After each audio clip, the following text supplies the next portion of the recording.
یہ حضرت فاروق اعظم رضی اللہ تعالیٰ عنہ کی حدیث ہے۔ حضرت فاروق اعظم رضی اللہ تعالیٰ عنہ فرماتے ہیں کہ کانا یعزل نفقۃ اہلہ سنۃ، کہ نبی کریم سرور دو عالم صلی اللہ علیہ وسلم اپنے اہل و عیال کا نفقہ 1 سال کا جدا کر لیتے تھے، الگ رکھ لیا کرتے تھے کہ یہ سال بھر اہل و عیال کے نفقے میں خرچ کیا جائے گا۔ یہ عادت بیان فرمائی حضرت فاروق اعظم رضی اللہ تعالیٰ عنہ نے نبی کریم سرور دو عالم صلی اللہ علیہ وسلم کہ تمام ازواج مطہرات کا نفقہ سال بھر کا ان کے گھروں میں پہنچا دیا جاتا تھا اور خود آپ کا نفقہ بھی اس میں شامل ہوتا تھا۔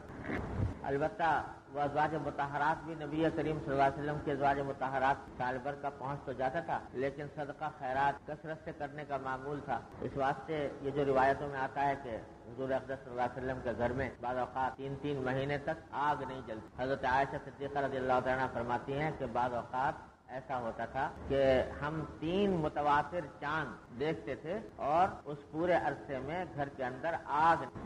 تو جن صاحب سے یہ بیان فرما رہی تھی انہوں نے پوچھا کہ پھر آپ کا گزارا کس بات پر، کس چیز پر ہوتا تھا؟ تو جواب میں فرمایا کہ الاسودان التمر والماء، 2 ہی چیزوں پر گزارا ہوتا تھا، ایک کھجور ایک پانی، لیکن 3 مہینے تک آگ نہیں۔ یہ بھی واقعات پیش آئے۔ یہ واقعات بھی پیش آئے کہ نبی کریم صلی اللہ علیہ وسلم نے پیٹ پر پتھر باندھے۔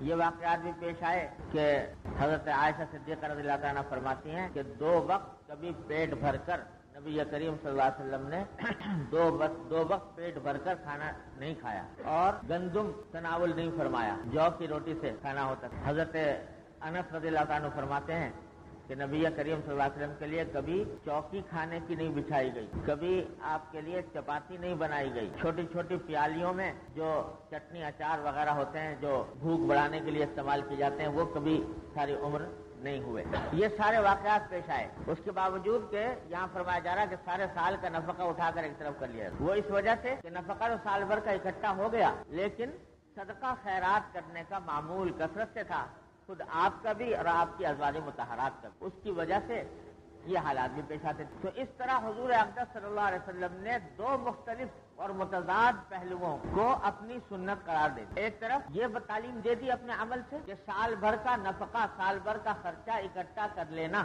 یہ کوئی شریعت کے خلاف یا توکل کے خلاف نہیں۔ یہ سمجھنا کہ سال بھر کا ہم اگر خرچہ اکٹھا جمع کریں گے تو یہ توکل کے خلاف ہو جائے گا، اللہ پر بھروسہ نہیں رہے گا، یہ بات صحیح نہیں۔ سال بھر کا اکٹھا اگر خرچہ اکٹھا جمع کر لے انسان تو حضرت نے پھر اس کے اوپر یہی تبصرہ فرمایا ہے کہ اس حدیث سے ثابت ہوا کہ کسی مصلحت سے بقدر ضرورت ذخیرہ رکھ لینا نہ توکل کے منافی ہے اور نہ کمال توکل کے بھی منافی نہیں، کیونکہ حضور صلی اللہ علیہ وسلم کے کامل ہونے میں کسی کو بھی کلام نہیں۔ اگر کمال توکل کے خلاف ہوتا تو سرکار دو عالم صلی اللہ علیہ وسلم یہ کبھی نہ کر، آپ سے زیادہ کامل توکل رکھنے والا کون ہو؟ تو اس واسطے نہ توکل کے خلاف ہے نہ کمال توکل کے خلاف ہے، اور وہ مصلحت عام ہے، خواہ عیال کی ہو مصلحت ہو خواہ نفس کی مصلحت، اس کے لیے اگر ذخیرہ کر کے رکھ لیا سال بھر کا تو یہ کوئی توکل کے خلاف نہیں۔ توکل در حقیقت یہ ہے کہ اللہ جل جلالہ پر بھروسہ ہو کہ اگرچہ میں اسباب اختیار کر رہا ہوں، اب اس واسطے کہ دنیا اللہ تعالیٰ نے عالم اسباب بنایا ہے،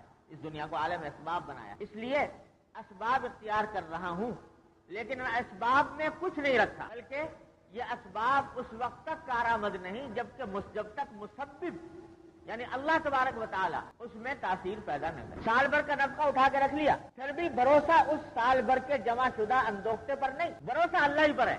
اپنی طرف سے جو تدبیر تھی وہ کر لی، سال بھر کا اٹھا کر رکھ لیا، لیکن کچھ بھروسہ نہیں سال بھر میں یہ کہیں ضائع ہو جائے، ہلاک ہو جائے، کیڑا لگ جائے، نقصان ہو جائے، چوری ہو جائے، ڈاکہ پڑ جائے، ہزار احتمال ہے۔ تو اپنی طرف سے تدبیر کر لی، لیکن بھروسہ اللہ پر ہے کہ اللہ تبارک و تعالیٰ ہی رزق دینے والا ہے، وہی کفالت کرنے والا ہے۔ تو اسباب کو اختیار کرنے کے ساتھ پھر اللہ پر بھروسہ رکھا جائے۔ یہاں پہلی بات تو یہ ہے کہ بعض اوقات یہ بھی مطلوب ہے دین کے اندر کہ انسان کا کہ دل کو اطمینان حاصل، جمعیت خاطر، تشویش نہ ہو، پریشانی نہ ہو، لہذا طبیعتیں مختلف ہوتی، بعض طبیعتیں ایسی ہوتی ہیں کہ جن کو کچھ پرواہ نہیں ہوتی، جمع ہے کچھ نہیں ہے، ذخیرہ ہے کہ نہیں ہے، ان کے روزمرہ کے معمولات میں کام میں کوئی فرق نہیں آتا، اور بعض طبیعتیں ایسی ہوتی ہیں کہ ان کو ضرورت ہوتی ہے اس بات کی کہ جب تک ظاہری اسباب نظر نہ آ جائیں اس وقت تک پوری طرح اطمینان نہیں ہوتا، جمعیت خاطر نہیں۔ میں نے اپنے والد ماجد قدس اللہ تعالیٰ صدرہ سے سنا، ایک بزرگ کا واقعہ بیان فرماتے تھے، بزرگ کا نام یاد نہیں رہا، بزرگ کا واقعہ بیان فرماتے تھے کہ وہ ایک دن بیٹھے ہوئے دعا کر رہے تھے کہ یا اللہ مجھے تو آپ سال بھر کا خرچہ اکٹھا ایک مرتبہ دے دیجیے، سال بھر کا خرچہ اکٹھا ایک مرتبہ دے دیجیے. یہ دعا خوب مانگ رہے تھے بڑے گڑ گڑا کے. پھر صاحب کشف تو الہام ہوا کہ کیا تمہیں ہمارے اوپر بھروسہ نہیں جو یہ سال بھر کا اکٹھا مانگ رہے ہو؟ ارے بھائی آج کا مانگو، کل کا کل کو دیکھا جائے گا. تو اکٹھا سال بھر کا کیوں مانگ رہے ہیں؟ ہمارے اوپر بھروسہ نہیں؟ تو جواب دیا کہ یا اللہ میاں بھروسہ تو ہے آپ کی ذات، لیکن یہ کمبخت شیطان جو ہے یہ ہر وقت مجھے بہکاتا رہتا ہے، کل کو کیا کھائے گا، پرسوں کو کیا کھائے گا، اور اولاد کو کیا کھلائے گا. تو اس واسطے یہ دل میں تشویش پیدا کرتا رہتا ہے، پریشانی پیدا کرتا رہتا ہے. تو میں چاہتا ہوں کہ ایک مرتبہ تشویش رفع ہو جائے.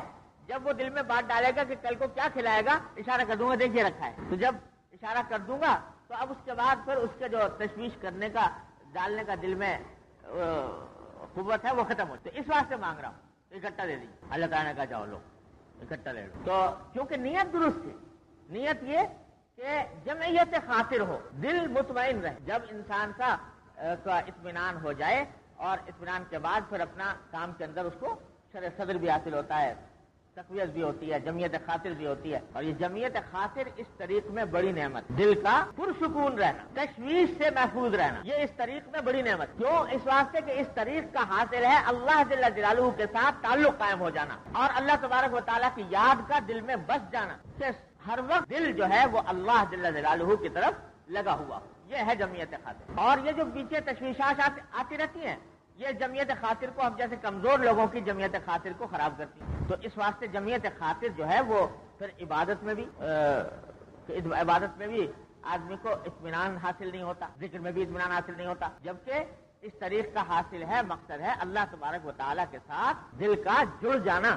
کہ جب خاموش بیٹھا ہے انسان، تنہائی میں بیٹھا ہے، اس وقت بھی دل لگا ہوا ہے اللہ تبارک و تعالیٰ کا، قلب ذکر میں مشغول. کیونکہ ایک حدیث ہے، عجیب غریب حدیث ہے، جس میں نبی کریم صلی اللہ علیہ وسلم نے فرمایا کہ شیطان جو ہے وہ انسان کے قلب کی طاق میں رہتا ہے، دل کی طاق میں رہتا ہے. تو اگر لفظ یہ ہے کہ فَإِذَا ذَكَرَ اللَّهَ خَنَسَ وَإِذَا غَفَلَ وَسْوَسَ، کہ جب اللہ تبارک و تعالیٰ کو یاد کر رہا ہوتا ہے، اللہ تعالیٰ کا ذکر کر رہا ہوتا ہے، اللہ تعالیٰ کی طرف دھیان ہوتا ہے تو یہ شیطان بھاگ جاتا ہے. اور جب غفلت میں ہوتا ہے تو غفلت کی حالت میں وسوسے ڈالتا ہے. تو اس حدیث سے معلوم ہوتا ہے کہ دو حال سے انسان خالی نہیں ہو سکتا، یا تو اس کا دل مشغول ہوگا اللہ تعالیٰ کے ذکر میں، یا پھر مشغول ہوگا شیطانی وساوس. تیسرا حال نہیں، یا اللہ کے ذکر میں مشغول ہوگا یا شیطانی وساوس سے مشغول ہوگا. اگر اللہ کے ذکر میں مشغول نہیں ہے تو شیطان طرح طرح کے وسوسے دل میں ڈالتا رہے گا.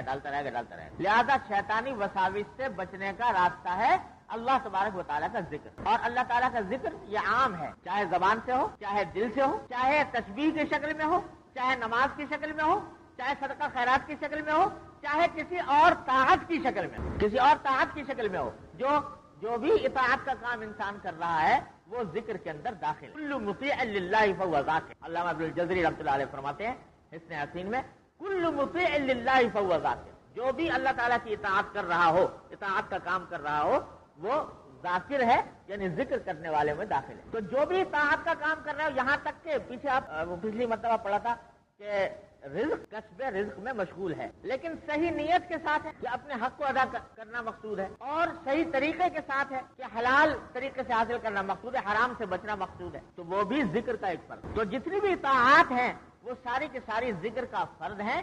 یا تو انسان اس میں مشغول رہے گا، یا پھر اگر اس میں مشغول نہیں رہتا، اپنے قلب کو اس میں مشغول نہیں کرتا، تو پھر شیطانی وساوس کا شکار ہوگا، وسوسے دل میں ڈالے گا شیطان. اس لیے کہتے ہیں جمعیت خاطر، کہ دل کو اللہ کے لیے فارغ رکھو. میرے والد ماجد قدس اللہ تعالیٰ سے ایک مرتبہ سنا رہے تھے، میں ایک مرتبہ حضرت حکیم الامت مولانا تھانوی قدس اللہ تعالیٰ سے کے ساتھ جا رہا تھا خانقاہ سے گھر کی طرف. حضرت جب خانقاہ سے گھر تشریف لے جاتے تھے تو عام تو فرمایا جائے کہ میں ایک دن ساتھ چلا حضرت کے خانقاہ سے گھر کی طرف. چلتے چلتے میں نے دیکھا کہ اچانک حضرت نے جیب سے ایک کاغذ نکالا اور کاغذ نکال کے اس کے اوپر کچھ تحریر فرمایا، لکھا اور لکھ کر پھر جیب میں ڈال لیا.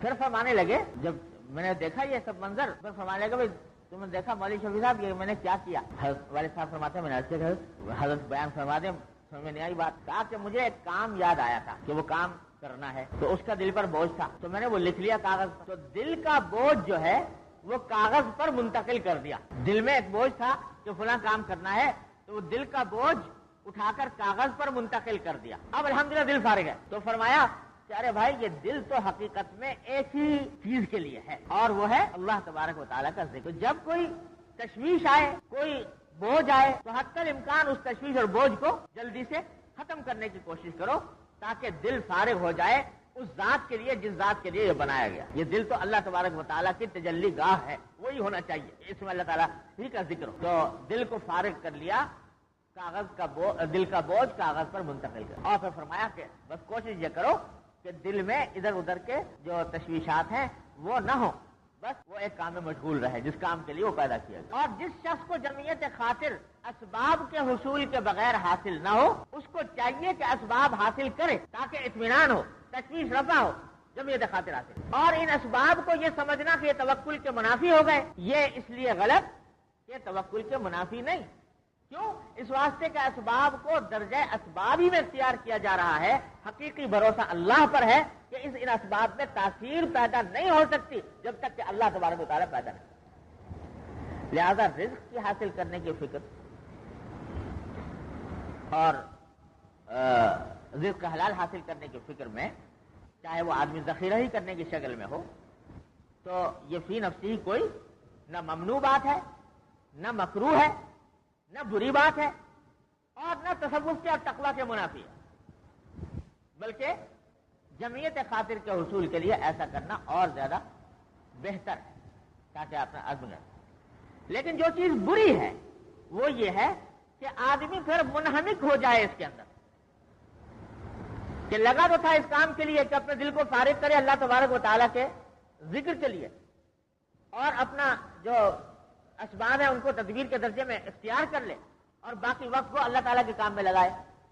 لیکن جب لگا تو اتنا منہمک ہوا کہ صبح سے لے کر شام تک, شام سے صبح تک اور کوئی خیال آتا ہی نہیں سوائے اس کے کہ پیسے سے پیسہ کس طرح بناؤں